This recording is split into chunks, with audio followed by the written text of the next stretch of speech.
كتاب الله منهل كل ضامن ومورد من تعطش للهدايا وسنة أحمد مسك الختام سراج النور من جمع المزايا. الحمد لله رب العالمين والصلاة والسلام على أشرف الأنبياء والمرسلين اللهم صل وسلم على نبينا محمد اما بعد. ہم نے گزشتہ سبق میں قرآنی 10 علامات کے بارے میں پڑھنا شروع کیا تھا، جس میں سے 6 علامات ہم پڑھ چکے، ان کی ادائیگی اور مشق ہم پڑھ چکے. ہم نے پڑھا تھا کہ حرکات کی 2 قسمیں ہوتی ہیں، پڑھی حرکتیں اور کھڑی حرکتیں. پڑھی حرکتوں کی 3 قسم ہوتی ہیں، زبر زیر پیش، اور کھڑی حرکتوں کی کھڑا زبر کھڑی زیر الٹا پیش. یوں 6 علامات اور ان کی ادائیگی الگ الگ بھی اور اکٹھے بھی ہم کر چکے. اب آج 7ویں علامت کے بارے میں پڑھیں گے اور اسی کے ساتھ منسلک جو علامات کا بیان ہے اسے انشاءاللہ تعالی ہم پڑھیں گے. سبق نمبر 5 ہے، صفحہ نمبر 12 ہے. 7ویں علامت تنوین کی ادائیگی کی پہچان. تنوین 2 زبر 2 زیر اور 2 پیش کو تنوین کہتے ہیں. تنوین والے حروف کی آواز نون کی آواز سے مل کر بنتی ہے. اور کیسے بنتی ہے؟ وہ اس طرح کہ ایک حرکت تنوین والے حرف کی آواز دیتی ہے، جبکہ دوسری حرکت میں نون کی آواز پوشیدہ ہوتی ہے. نون کی اس پوشیدہ آواز کو تنوین کہتے ہیں.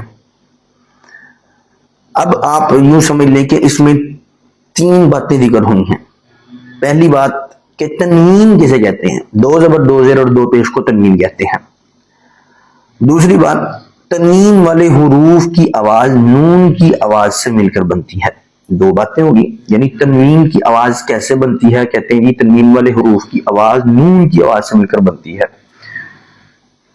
تیسری بات، 4 باتیں ہیں اس میں. تیسری ہے کہ بنتی ایسے ہے کہ ایک حرکت تنوین والے حرف کی آواز دیتی ہے، جبکہ دوسری حرکت میں نون کی آواز پوشیدہ ہوتی ہے. اس کا سوال یوں بھی بن سکتا ہے کہ تنوین والے حرف پر 2 حرکتیں ہوتی ہیں، 2 حرکتوں کا معنی کیا ہے؟ 2 کا مقصد کیا ہے؟ تو کیا ہے جی، ایک حرکت اس حرف کی ہوتی ہے، دوسری حرکت سے مراد تنوین ہوتی ہے، جو نون ہے پوشیدہ وہ ہے. ٹھیک ہے جی، 3 باتیں ہو گئی. چوتھی بات ہے کہ نون تنوین کسے کہتے ہیں؟ تو کہتے ہیں کہ نون کی اس پوشیدہ آواز کو نون تنوین کہتے ہیں. 4 باتیں کل اس میں ہیں. آئیے اس کی مشق کرتے ہیں. جیسے با 2 زبر بن، تن سن، بطورن، وغدن، قدرن. یہ آگے جو شکلیں بنی ہوئی ہیں یہ زبر زیر اور پیش کی ہیں. بن، تن، فن، عمد، قمر، لہب، بن، تن، فن، احد، بشر، عمل. تو یہ تنوین کی ادائیگی کی پہچان ہے. 4 باتیں یہ پڑھی ہیں. ان جب 4 کو الگ الگ کر کے یاد کریں، آسانی رہے گی. آگے 8ویں علامت، سبق نمبر 6، صفحہ نمبر 13. جزم یا سکون کی ادائیگی کی پہچان. اس کے پڑھنے کے 4 طریقے ہیں. قرآن مجید کے تمام حروف میں سے کسی پر بھی جزم ہونا، یہ 4 طریقے آپ سیکھ لیں تو آپ کی غلطی نہیں آئے گی انشاءاللہ تعالی کبھی بھی. اور یہ اس کے مطابق عمل کریں، اس طرح اس کی زیادہ سے زیادہ مشق کریں تو آپ کی جزم یا سکون کے حرف میں ادائیگی کرتے وقت کبھی بھی غلطی نہیں آئے گی. 4 طریقے ہیں. نمبر 1، سب سے پہلا جزم والے حرف کو ہلا کر پڑھنا. کس حرف کو ہلا کر پڑھنا ہے؟ حروف قلقلہ. حروف قلقلہ پر اگر جزم یا سکون ہو تو ان کو ہلا کر پڑھیں گے. کتنے ہیں حروف قلقلہ؟ 5 حروف قلقلہ ہیں، قاف، طا، با، جیم اور دال. جد، یہ اس کا مجموعہ ہے. ان 5 حروف میں سے کسی پر بھی اگر جزم ہونا تو ان کو ہلا کر پڑھنا ہے. اقو، اقو، اقو، نقعن، اقو، اقو، اقو، بطشن، اب، اب، اب، وضحن، اج اج اج تجری اد اد اد قدحن. دوسرا طریقہ تھوڑا سا کھینچ کر پڑھنا، یہ ہے حروف مدہ. حروف مدہ کو جب بھی یہ ساکنی تب ہوتے ہیں، یہ مدہ ہی تب بنتے ہیں جب یہ ساکن ہو. حروف مدہ کی تعریف یہ ہوتی ہے کہ الف ساکن ما قبل زبر ہو، یا ساکن ما قبل زیر ہو، واو ساکن ما قبل پیش ہو.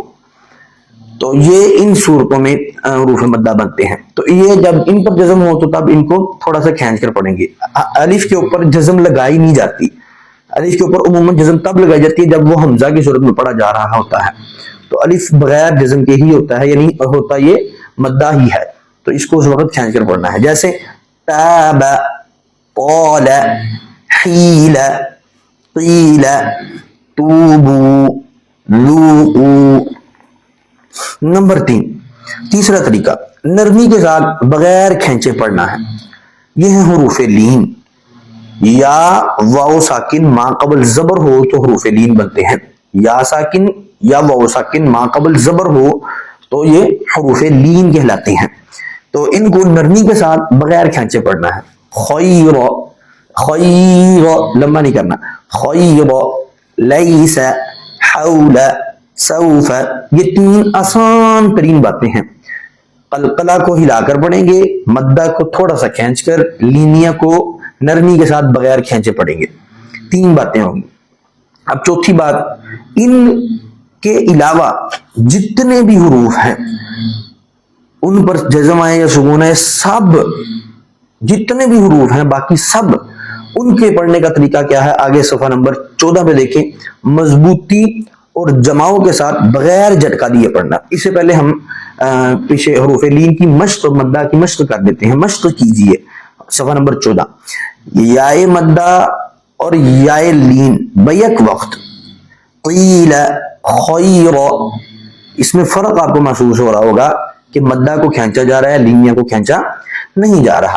قیل، خیر، سیق، لیس، غیظ، ریب، غیظ، علیہم.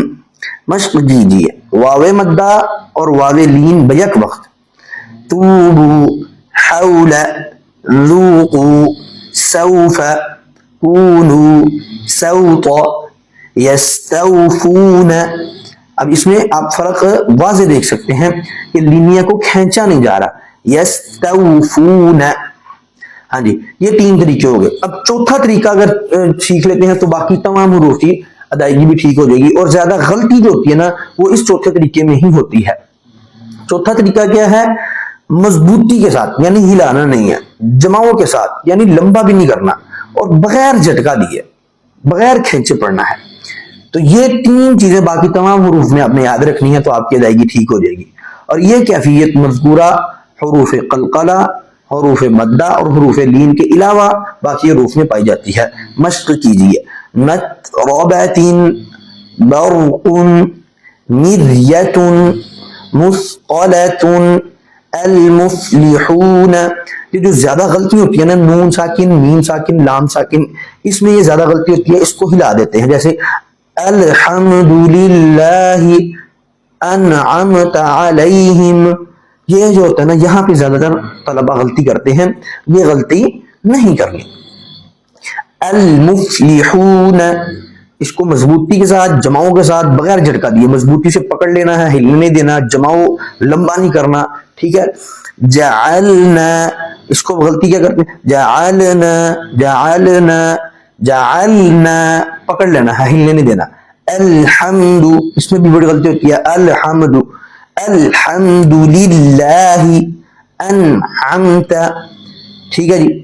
تو یہ 4 طریقے اگر آپ جزم کو ادا کرنے کے اچھی طرح یاد کر لینا تو پورے قرآن مجید میں کبھی بھی آپ کی سکون والے حرف پر، جزم والے حرف پر کبھی بھی غلطی نہیں آئے گی. جزم اور سکون ایک ہی بات ہے. آگے سبق نمبر 7 صفحہ نمبر 15.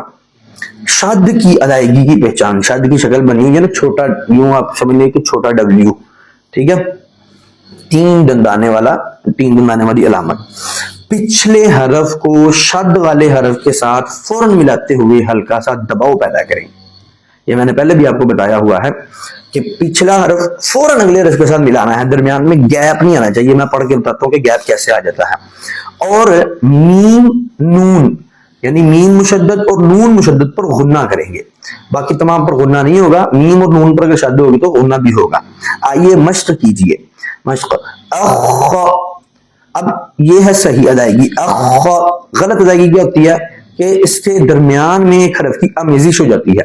اخ اخ اخ، ٹھیک ہے، کہ عام بندے کو نہیں پتا لگتا کہ یہ غلطی ہو رہی ہے، لیکن غلطی قاری کر رہا ہوتا ہے. اخ اخ اخ، دونوں میں فرق نہیں. اخ اخ، دونوں میں فرق دیکھیں.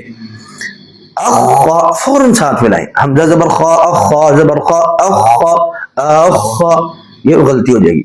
حمزہ زبر خا، خا زبر خا، اخ. الفخاری، اص، فصلنا، الظاهر،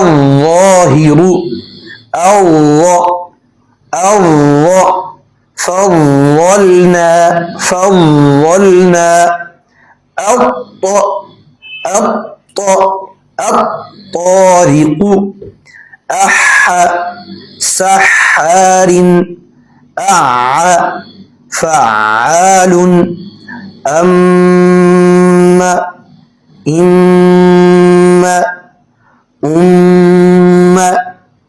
ثم، ان، ہن. تو یہاں تک ہمارا آج کا سبق، جس میں ہم نے تنوین کی ادائیگی اور اس کے حوالے سے 4 باتیں پڑھی. اسی طرح اس کے بعد جزم و سکون، اس کے بھی 4 طریقہ کار پڑھے، اور اس کے بعد شد کی ادائیگی کا طریقہ کار پڑھا. اللہ تعالیٰ سے دعا ہے کہ اللہ تعالیٰ ہمیں صحیح معنوں میں اس علم کو سیکھنے کی توفیق عطا فرمائے اور اس کے مطابق قرآن مجید کو پڑھنے کی توفیق عطا فرمائے. وآخر دعوانا ان الحمد للہ رب العالمین. كتاب الله منهل كل ضامن ومورد من تعطش للهدايا، وسنة أحمد مسك الختام سراج النور من جمع المزايا.